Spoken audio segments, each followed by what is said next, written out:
Welcome to PK Statistics. Today we'll be discuss the important topic of the UPSC ISS examination pattern and complete the procedure of this examination.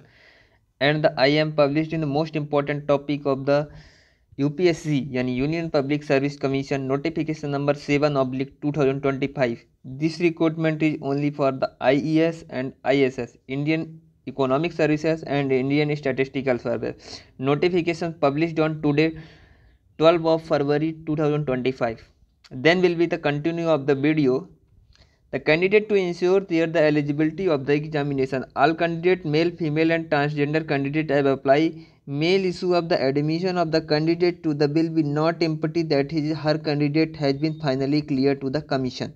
Commission ने ये सारी चीज़ें clear कर दी हैं. Ensure the eligibility criteria, examination pattern और सारी चीज़ें जो इससे रिगार्डिंग होती हैं सारी चीज़ें पब्लिश कर दी है. एक एक करके सारी चीज़ों के बारे में बात करते हैं. How to apply. Candidate are required to apply online by using the website upsconline.gov.in की वेबसाइट से आप अप्लाई कर सकते हैं. सर्वप्रथम आपको OTR करना होगा, one time registration. OTR profile को रजिस्ट्रेशन करने के लिए बाद ही आपको फॉर्म अप्लाई कर पाएंगे. ठीक है ना. बात करते हैं OTR के लिए क्या क्या डॉक्यूमेंट लगेंगे, OTR का रजिस्ट्रेशन कैसे होता है. ये वेरी इंपॉर्टेंट टॉपिक बन गया है. यूपीएससी का एग्जामिनेशन देने से ज़्यादा इंपॉर्टेंट हो गया है यूपीएससी का फॉर्म भरना इस समय. OTR वन टाइम रजिस्ट्रेशन के लिए आपको क्या है, आप नाम चेंज करना चाहते हैं, जेंडर चेंज करना चाहते हैं. जेंडर 3 जेंडर की कैटेगरी हैं, एक मेल है, एक फीमेल है और एक ट्रांसजेंडर है. माइनॉरिटी स्टेटस क्या है और 10th बोर्ड का रोल नंबर क्या है, ये सारी चीज़ें आपको OTR के समय लगेंगी. ठीक है ना.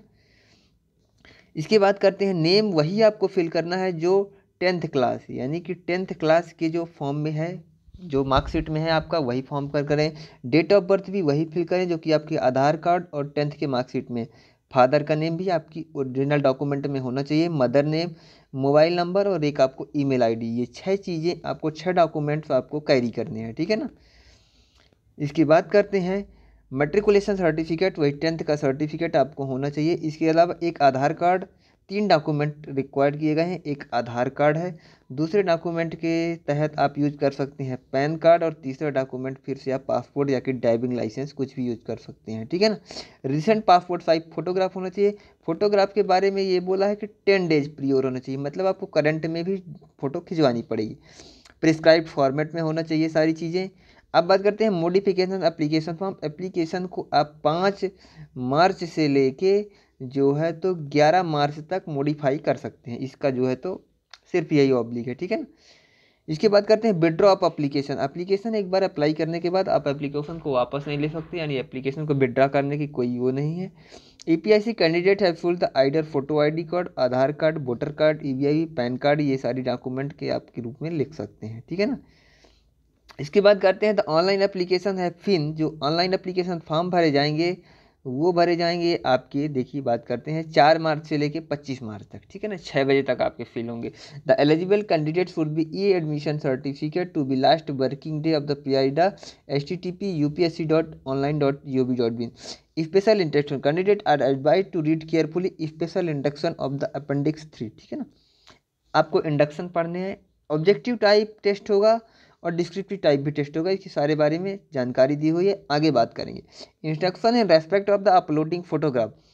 देखिए फोटो दैट शुड बी ऑक्यूपी यानी 10C पॉइंट. देखिए फोटो में आपका फेस आना चाहिए. 3/4 of the space in the photograph, 3/4 space होना चाहिए. और ये फ़ोटो जो है 10 डेज ओल्ड नहीं होनी चाहिए, 10 दिन से पुरानी नहीं होनी चाहिए. The name of the candidate, date of which photograph are taken, यानी नेम और डेट फोटोग्राफ में लिखी होनी चाहिए. ठीक है ना. ये सारी चीज़ें आप ध्यान रखिएगा. Online question paper registration portal. ठीक है ना.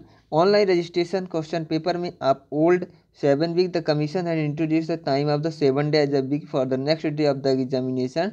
7th day of the fixed candidate make representative to commissioner question. ऑनलाइन क्वेश्चन पेपर रिप्रेजेंटेटिव पोर्टल भी बनाया गया है यूपीएससी द्वारा. ठीक है ना. Candidate are required to apply online only, no other mode allowed the form submission of application. Government service have the workforce watch which the replace gender balance and women candidate are encourage apply, मतलब women भी apply कर सकती हैं. जो examination centre है वो count के रखे गए हैं.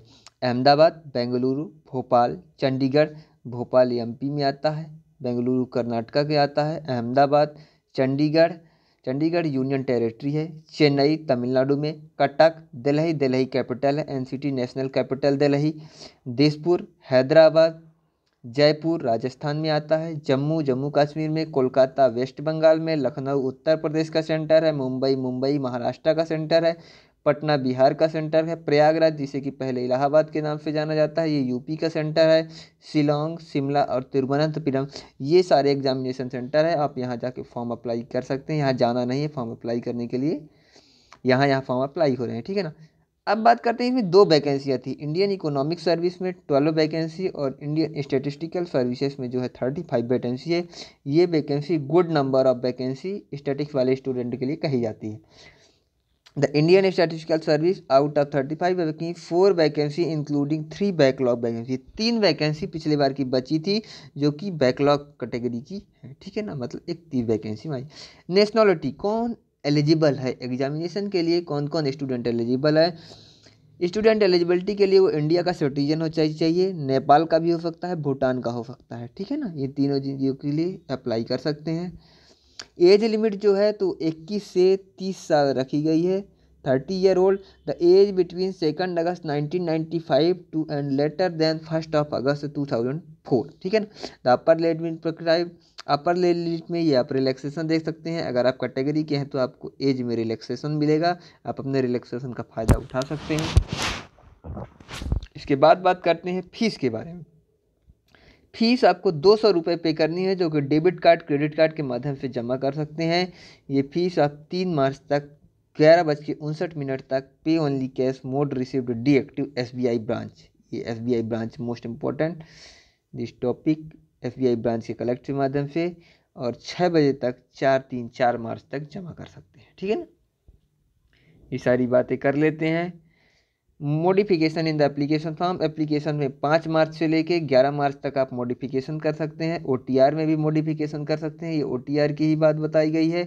इसके बाद करते हैं, आपने सारी चीज़ें बता दी। अपेंडिक्स 1 का जो डिक्री लिया हुआ था इसमें बात की हुई scheme of examination. Section 1 section wise देखिए, पार्ट 1 और part 2 return examination carrying maximum 1000 mark का रिटर्न एग्जामिनेशन होगा, और वाइवा होगा। कैंडिडेट में भी commission carrying 200 mark. Total examination 1000 marks का वो एग्जामिनेशन और 200 मार्क्स का वाइवा, टोटल 1200 मार्क्स का एग्जामिनेशन होगा, जिसमें आप स्कोर करेंगे, वही स्कोर आपका फाइनल मेरिट में जुड़ेंगे, ठीक है ना। अब पार्ट 1 में बात करते हैं, ये बात करते हैं IES के लिए, इंडियन इकोनॉमिक सर्विसेज के लिए, आगे ISS के लिए बात करेंगे। जर्नल इंग्लिश और जर्नल स्टडीज ये दोनों IES और ISS के लिए सेम आता है, जो कि 100 मार्क्स का 300 का, ये दोनों क्वालिफाइंग नेचर का पेपर होता है। जर्नल इकोनॉमिक्स 1 और जर्नल इकोनॉमिक्स 2, जर्नल इकोनॉमिक्स 3 और इंडियन इकोनॉमिक्स नाम के ये 4 पेपर होंगे, जिनके 2 पेपर आपके ये एक दिन में होते हैं, और ये 2 पेपर एक दिन में, ये 2 पेपर एक दिन, मतलब 3 डेज में आपका एग्जामिनेशन कंप्लीट होता है। मॉर्निंग और इवनिंग करके ये एग्जामिनेशन होता है, ठीक है ना। अब बात करते हैं इंडियन स्टैटिस्टिकल सर्विसेज की। इंडियन स्टैटिस्टिकल सर्विस जिसके कि ISS कैडर के नाम से भी जाना जाता है, ये कैडर वाली जॉब है, ठीक है ना। इसमें बात करते हैं इंपॉर्टेंट टॉपिक की, इंपॉर्टेंट की पॉइंट की। जर्नल इंग्लिश का पेपर और जर्नल स्टडीज का पेपर फर्स्ट डे होता है। सेकंड डे आपका पेपर होता है स्टैटिस्टिक्स पेपर 1 और स्टैटिस्टिक्स पेपर 2, जो कि आपका ऑब्जेक्टिव पेपर होता है। और थर्ड डे आपका पेपर होता है स्टैटिस्टिक्स पेपर 3 और स्टैटिस्टिक्स पेपर 4, जो कि डिस्क्रिप्टिव टाइप का पेपर है। 3 डेज का आपका टोटल पेपर का शेड्यूल होता है, इसी शेड्यूल के अकॉर्डिंग आपका पेपर होता है। ये दोनों डिस्क्रिप्टिव टाइप के पेपर होते हैं, जो कि हो जाते हैं। इसके बाद स्टैटिस्टिक्स पेपर 1 आपको ऑब्जेक्टिव 200 मार्क्स का 2 घंटे में देना होता है। स्टैटिस्टिक्स पेपर 2 200 मार्क्स के होते हैं, ठीक है ना। और स्टैटिस्टिक्स पेपर 3 200 मार्क्स का डिस्क्रिप्टिव टाइप का पेपर होता है, और स्टैटिस्टिक्स पेपर 4 200 मार्क्स का डिस्क्रिप्टिव। इसमें लिखा हुआ है, देखिए मेंशन किया हुआ है, statistics paper 1 will be objective only, type question 80 question with the minimum of 200 each paper to be attempted in 120 minute, okay. The statistic paper 3 and 4 will be the descriptive in the nature, short answer, preamble answer, 50%, long answer the question. Statistics in 4 will be the 7 chapter of optional. Optional topic will be given. Your examination, the 7 topic given, you can choose only 2 topic and following exact the answer apply. Okay, thank you. और बात करते हैं इसके लिए क्या क्या आपको ज़रूरी है। पहले नेम आपको पता होना चाहिए, फादर नेम पता होना चाहिए, ठीक है। वो तो फॉर्म भरने के लिए क्या क्या है मैं सारी चीज़ें बता देता हूँ। डेट ऑफ बर्थ पता होनी चाहिए आपको, डेट ऑफ बर्थ क्या है, आपका रजिस्ट्रेशन मोबाइल नंबर होना चाहिए, आपके पास ईमेल आईडी होनी चाहिए। मोबाइल नंबर अगर आप न्यू रजिस्टर करते हैं तो न्यू होनी चाहिए, ईमेल आईडी भी होनी चाहिए, ठीक है ना। ये सारी चीज़ों के थ्रू आप फॉर्म भर सकते हैं। Thank you for watching. आपको वीडियो देखने के लिए धन्यवाद। आप चैनल को लाइक शेयर और सब्सक्राइब कर दीजिए, लाइक का बटन दबा दीजिए, सब्सक्राइब जरूर कर दीजिए। आप सब्सक्राइब करना भूल जाते हैं, और वीडियो अगर शेयर कर देंगे तभी अच्छा लगेगा। तभी अगर आप बात करेंगे तो ये जो एग्जामिनेशन पैटर्न है यूपीएससी आईएएस का, ठीक है ना, बात कर लेते हैं। ये आईईएस का है और आईएएस का है, इन दोनों के बीच में अगर डिटेल सिलेबस के लिए बात कर देंगे तो मैं अगर बोलेंगे तो इकट्ठा, और नहीं बोलेंगे तो अलग अलग पेपर वाइज पेपर। ये पेपर 3 का जैसे हो गया, पेपर 2 का हो गया, ये पेपर 3, 4, 2 ये जो सारे लिखे हैं इनके बारे में अलग अलग डिस्कस कर लेंगे। क्या आता है, कैसे आता है, कंप्लीट स्ट्रेटजी हमारे चैनल में चलती रहेगी, ठीक है ना। अब बात करते हैं मेरे चैनल को, तो आप इससे रिलेटेड मेरा यूपीएससी आईएएस का एक चैनल चलता है, जो कि मैं लिख देता हूँ यहाँ पे, आप ज्वाइन कर सकते हैं। UPSC IAS and RBI DSIM. तो करंट में इस DISM इस चैनल में लगभग 600 प्लस मेंबर हैं जो कि करंट में प्रिपेयर कर रहे हैं, जो कि 2025 के लिए। तो आप जुड़ सकते हैं। इसके अलावा मेरा ये मेन चैनल पीके स्टैटिस्टिक्स है, यहाँ भी इससे रिलेटेड प्रिपरेशन कराई जाती है। यहाँ पर डेली टारगेट ग्रुप चलेगा, आपको बुक्स सजेस्ट की जाएंगी, सारी चीज़ें सजेस्ट की जाएंगी, आप ज्वाइन कर सकते हैं, ठीक है ना। Thank you for watching. एक बार फिर याद दिला दूँ यार, भूल जाते हो, चैनल को सब्सक्राइब कर लेना। थैंक यू फॉर वॉचिंग, मिलते हैं नेक्स्ट वीडियो में। Keep watching, keep learning, keep exploring.